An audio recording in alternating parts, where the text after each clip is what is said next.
Olá, seja muito bem recebida, muito bem recebido por aqui. Esse aqui é o Domini Holding e Proteção de Patrimônio Família e Empresa.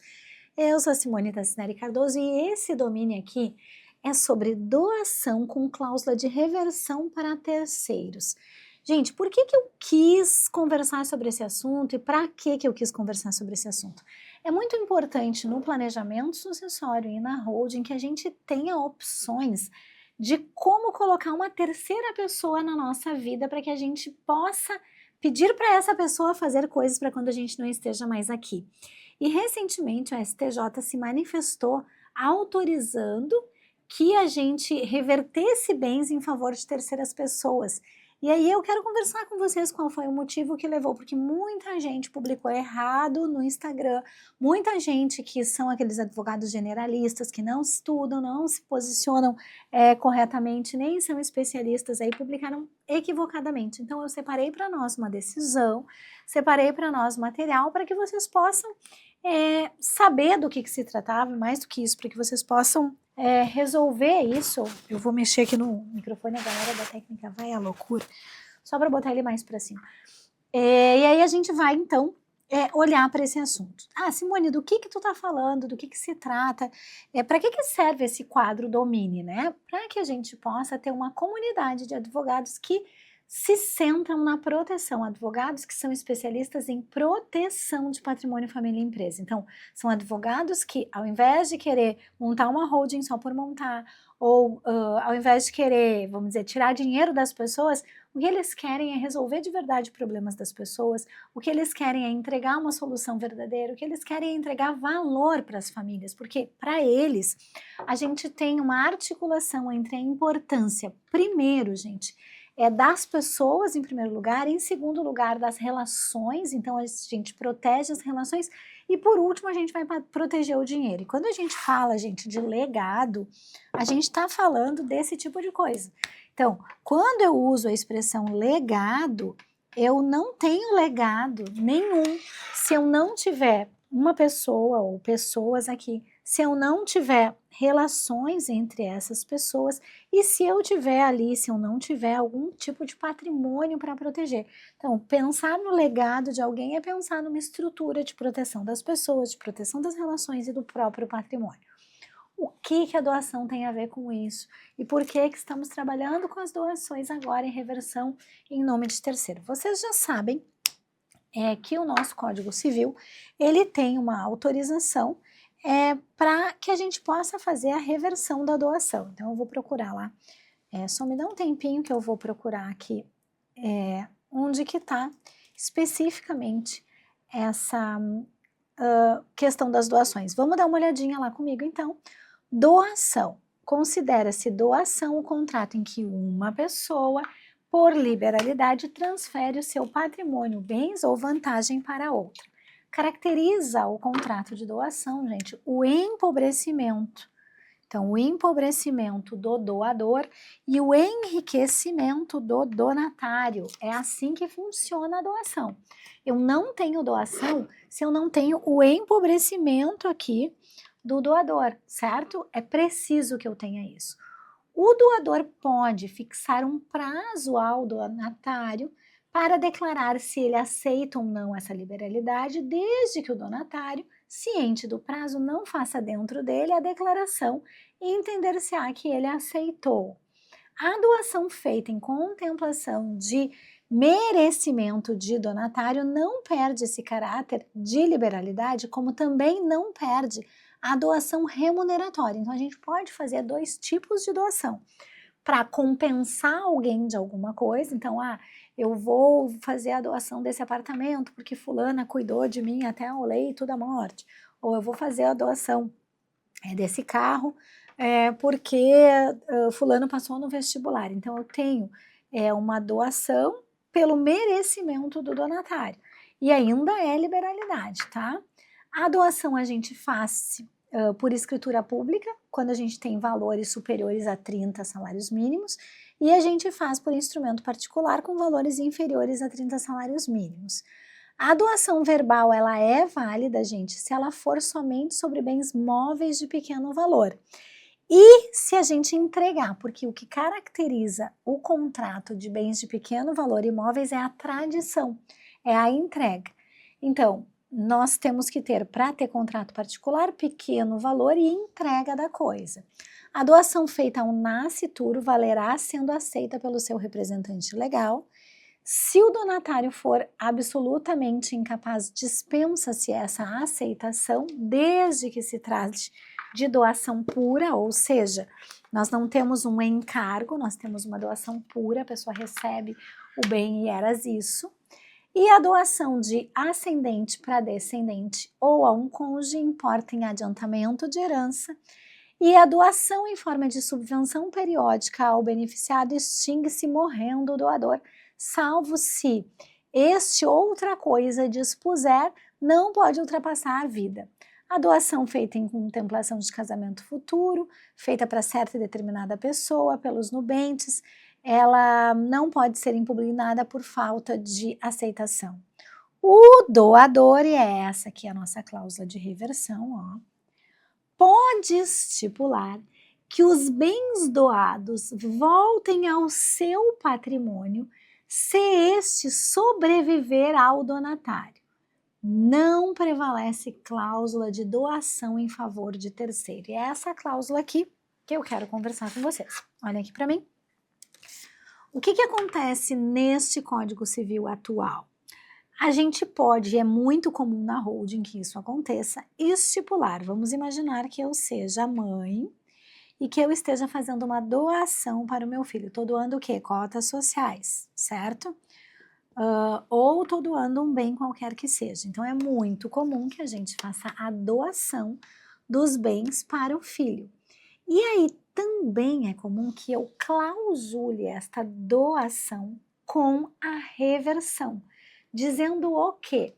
Este imóvel doado ou estas cotas doadas reverterão ao patrimônio do doador caso este sobreviva ao donatário. Por que se faz isso? Vamos imaginar que este filho aqui seja casado e que este filho já tenha um filho aqui. Se eu faço uma doação de cotas pura e simples, morrendo o meu filho, as cotas sociais ou o bem que eu doei vão para a integralização do patrimônio deste cônjuge e deste filho. Se eu não fizer a cláusula de reversão, mas quando eu estabeleço a cláusula de reversão, o que eu digo? Morrendo o filho, este bem não integra o patrimônio do filho, mas ele reverte em favor do doador se este sobreviver ao donatário. Então, esta organização aqui, ela vai acontecer deixando o filho numa propriedade que vai reverter em favor da mãe se por acaso o filho morrer antes da mãe. Essa é a organização. O que podia no Código Civil de 1916? Em 1916, eu poderia instituir uma cláusula de reversão em favor de terceiro. Então, o que era comum a gente fazer com um planejamento sucessório mesmo sem dar este nome? Eu instituía a doação em favor do filho e, na falta do filho, a gente entregaria, por exemplo, para minha irmã Juliana. E aí eu tinha um terceiro aqui para reverter o patrimônio. Então, o que eu fazia? Uma sucessão de duas pessoas, eu fazia uma entrega de duas pessoas. Então, se o filho morresse, a irmã receberia. Não entraria na esfera de disponibilidade do filho, mas se o filho morresse, iria para a minha irmã. Para que serve uma cláusula como esta, gente? Para, por exemplo, deixar alguém, por exemplo, o filho com um encargo de cuidar de uma outra pessoa, por exemplo, um herdeiro com deficiência, até que venha o óbito. E aí, quando este filho não existir mais, ou quando essa pessoa não existir mais, a gente tem a integralização disso no patrimônio deste filho aqui. Por que eu quis trazer este assunto? Porque o PL 4, que ao que tudo indica vai passar neste ano ainda, tá bem, gente? Porque as audiências públicas estão acontecendo. O PL 4, ele vem trazer uma nova roupagem ao fideicomisso. E o que é essa nova roupagem ao fideicomisso? É a possibilidade de deixar. A deixa o bem para B e institui determinadas condições e organizações ali para que, em falecendo B, se beneficie o C. Isto é um contrato tripartite. A gente tem o fideicomitente, o fideicomissário e o fiduciário. Fideicomitente, fideicomissário e fiduciário. Quem é o fiduciário? É aquela pessoa da minha confiança que vai cuidar para que, enfim, meu filho ou alguém que eu tenho vontade esteja protegido. Isso aqui, gente, hoje não é possível de fazer via fideicomisso, porque o fideicomisso ele está restrito na hipótese do Código de 2002. Mas o PL 4 tem a possibilidade de ressuscitar o fideicomisso, sim, e fazer com que seja possível esse contrato tripartite. Hoje, em função da possibilidade jurídica e da não tipicidade das relações contratuais, é possível que a gente faça um contrato de fidúcia. E o contrato de fidúcia é um contrato bem parecido com essa relação tripartite aqui, em que eu deixo a casa para minha irmã desde que ela viabilize a subsistência do meu filho Mauricinho, até que ele tenha condições de gerir seu próprio sustento, até que ele XYZ. O que eu faço? Um contrato de confiança com a minha irmã. Eu entrego o bem para que a minha irmã preste atendimento e assistência para as hipóteses. Simone, por que tu trouxe estes assuntos aqui? Porque recentemente o STJ, a partir deste julgado aqui, ele fez uma fala, né? Ele se posicionou no sentido de ser possível a entrega, a reversão da doação em favor de terceira pessoa.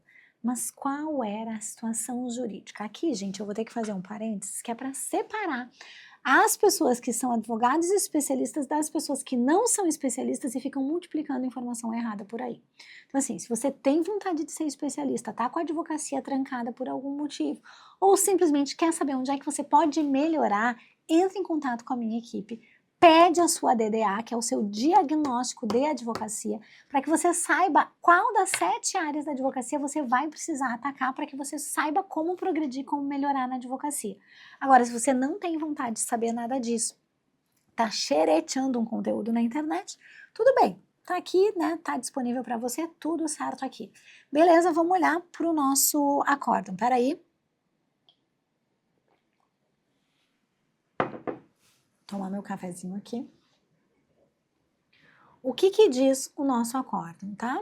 Esse aqui, gente, é um recurso especial, direito civil intertemporal, doações, omissões. Aí houve uma alegação de pacto sucessório.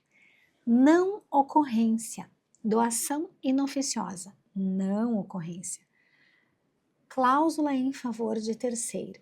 Validade à luz do Código Civil de 16. Então, doação com cláusula de reversão.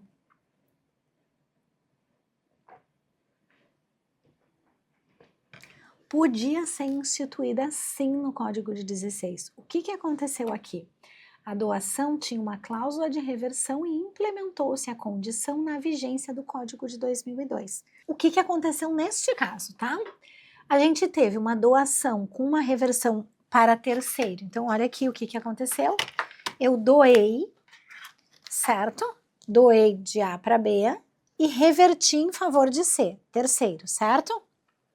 E esta reversão foi feita sobre a égide do Código de 1916.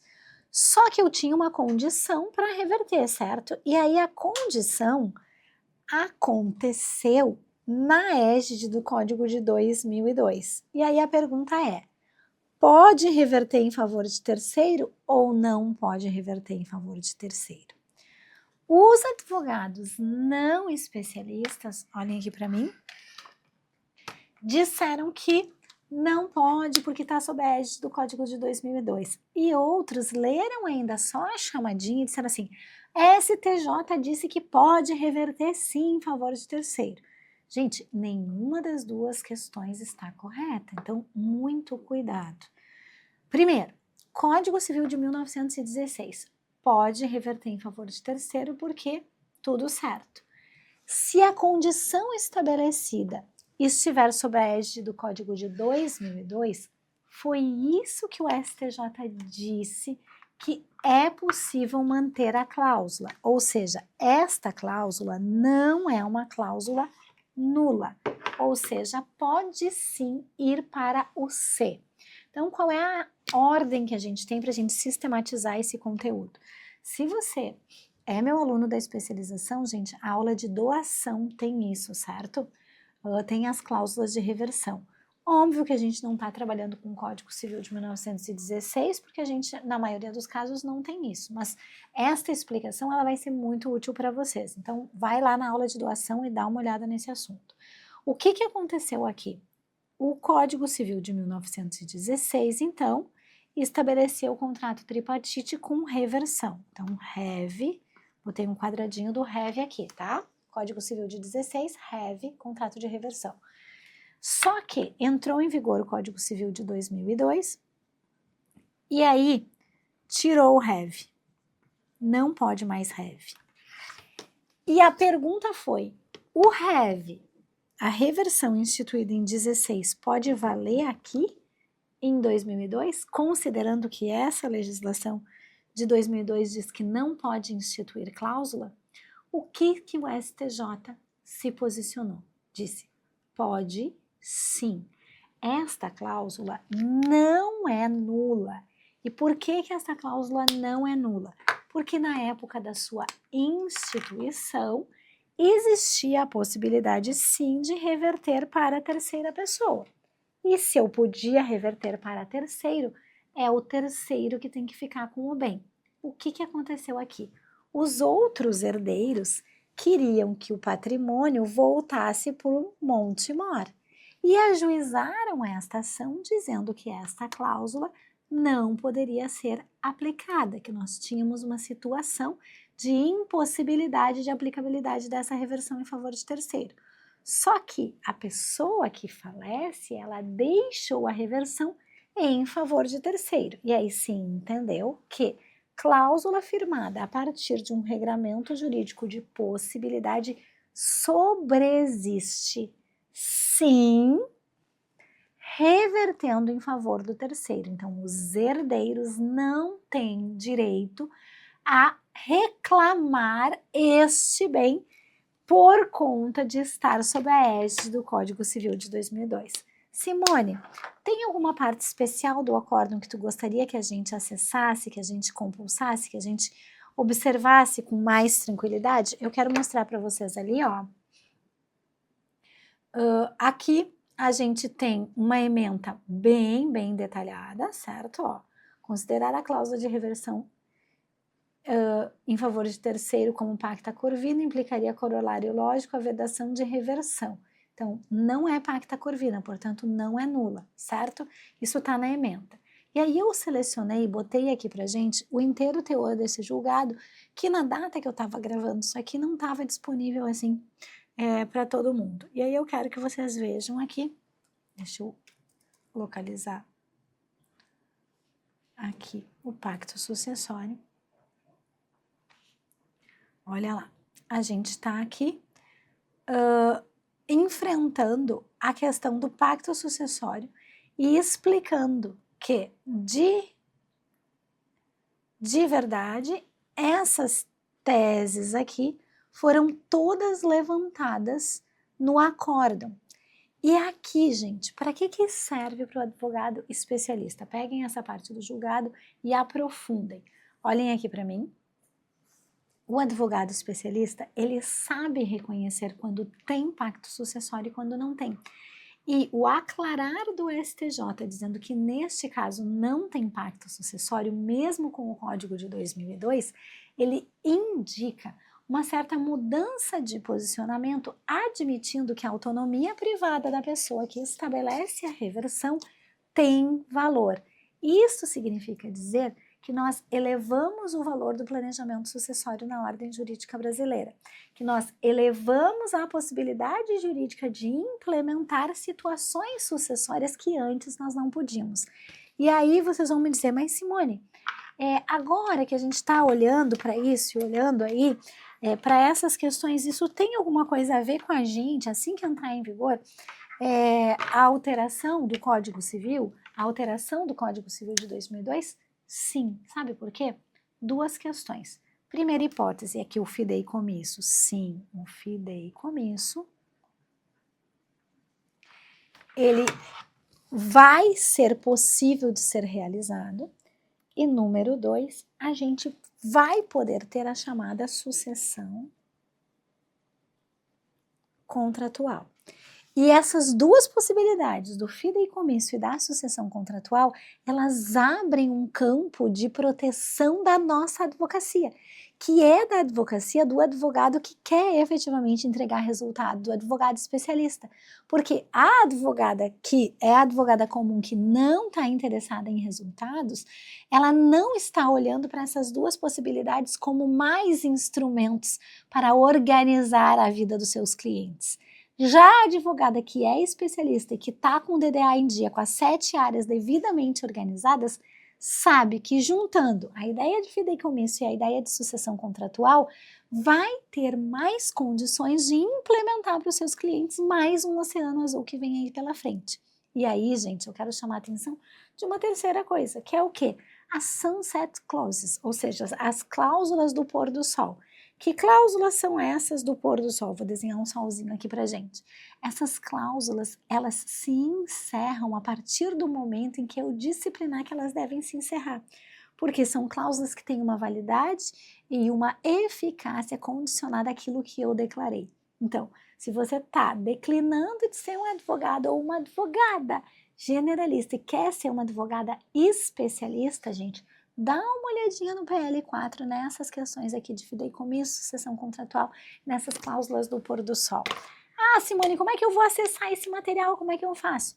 Fiquem tranquilos, porque esse material aqui eu selecionei para vocês. Eu vou mandar um PDF com tudo isso aqui. Só que eu quero dizer uma coisa, eu tô achando que eu só vou mandar para quem marcar o seu DDA, para quem fizer aí o seu agendamento do DDA. Não sei o que eu vou fazer. Se você estiver conseguindo baixar o material, é porque eu liberei para todo mundo. Mas se você não conseguir baixar o material, agenda o seu DDA, comparece no final do DDA, você vai chegar nesse acesso aqui, tá bem? Bora lá. Até mais, gente.